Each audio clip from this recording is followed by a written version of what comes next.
The moment Grace Whitmore grabbed my wrist and whispered, "I need a boyfriend for tonight," I thought she was joking. But when I looked into her eyes, there was no laughter there, only desperation. We were standing in the glass-walled lobby of our Manhattan office, surrounded by polished marble, expensive suits, and people pretending their lives were perfectly under control. Outside, New York glittered beneath the evening sky, but Grace looked as though her whole world had just collapsed. She had always been the woman everyone noticed when she entered a room. Beautiful, confident, impossibly composed. Yet that night, her hands were trembling, and before I could ask what had happened, she said something that changed the way I saw her forever. "I don't need someone to love me. I just need someone to pretend." If you believe kindness can change someone's life, that people deserve second chances, and that sometimes the person smiling beside you is secretly fighting a battle nobody can see, please like this video, leave a comment, share it with someone who needs to hear it, and subscribe to the channel. You never know when one small act of kindness might become the reason someone keeps going. My name is Nathan Brooks, and at 34, I had become very good at keeping people at a distance. I worked in corporate finance in Midtown Manhattan, and most people at the office knew me as quiet, dependable, and painfully single. I had been engaged once, years earlier, but the relationship ended when my fiancé chose someone else. I told everyone I was over it. The truth was, I had simply learned how to hide the hurt. Grace was different. She was the kind of person who could make an entire room feel warmer just by walking into it. She worked 2 desks away from mine, and although we had spoken countless times about deadlines, coffee, and office gossip, we had never crossed the invisible line between coworkers and friends. At least, not until that evening. Grace told me her younger sister, Hannah, was getting married that weekend in Connecticut. The family gathering was supposed to be joyful, but there was one problem. Grace's former boyfriend, Caleb, was going to be there with his new girlfriend. Caleb had left Grace 6 months earlier after cheating on her, then spent months telling mutual friends that Grace was too independent and impossible to love. She had tried to ignore him, but her parents had already made comments about how unfortunate it was that she would arrive alone. Worse, Caleb had apparently been bragging that Grace would never find anyone better.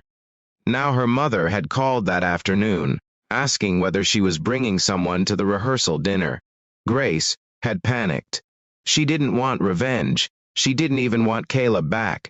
She simply couldn't bear walking into that room alone, and feeling as though everyone was looking at her failure. I asked why she had come to me. Grace stared at the floor for several seconds before admitting that I was the only man she trusted who wouldn't turn the situation into something ugly.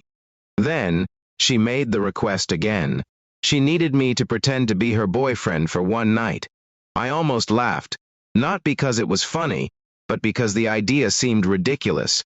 We were coworkers. We barely knew each other outside the office. But then, I saw her wipe away a tear before she could stop herself. And something inside me softened. I agreed.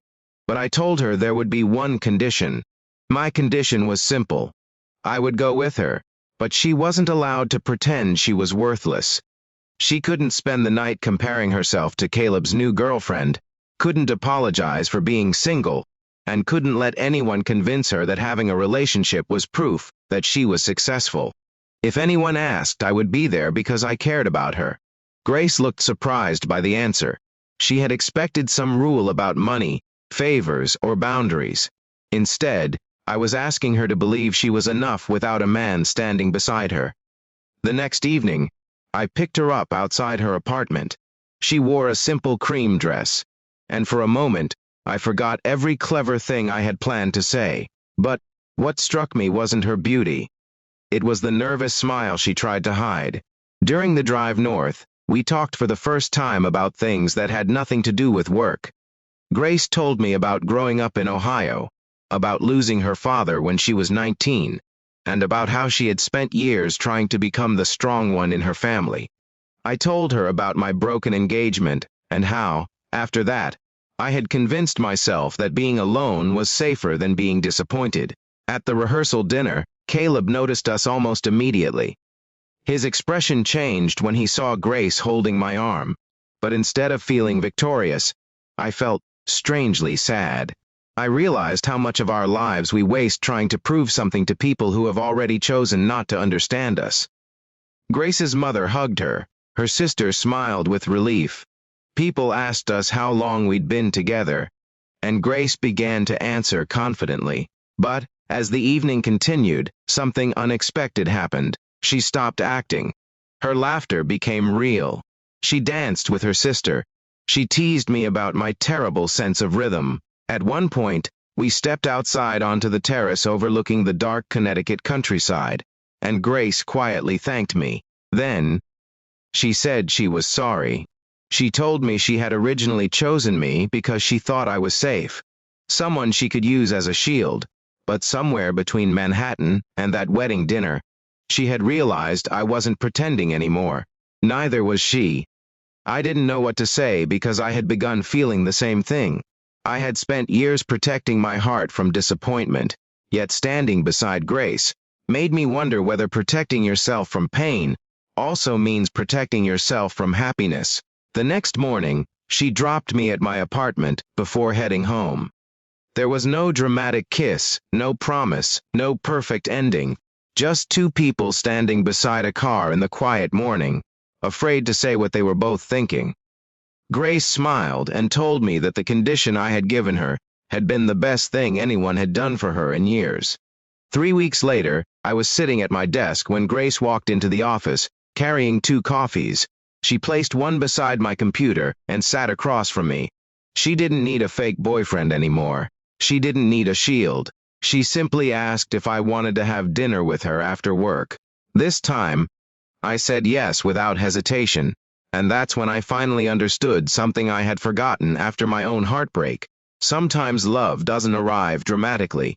Sometimes it begins with a favor, grows through honesty, and quietly teaches 2 wounded people that their hearts aren't broken beyond repair. Grace didn't need a boyfriend for one night. She needed someone to remind her that she was worthy of being loved. And somehow, while I was reminding her, she reminded me of the same thing. If this story touched your heart, please take a moment to like the video, share it with someone who may be silently struggling, and subscribe to the channel. Your support helps these stories reach people who need a little hope. And before the story ends, I want you to comment "Kindness gives us another chance" if you believe that one compassionate person can change the direction of another person's life. Because sometimes the person asking you for a favor isn't really asking you to solve their problem. Sometimes they're asking you to remind them that they don't have to face it alone.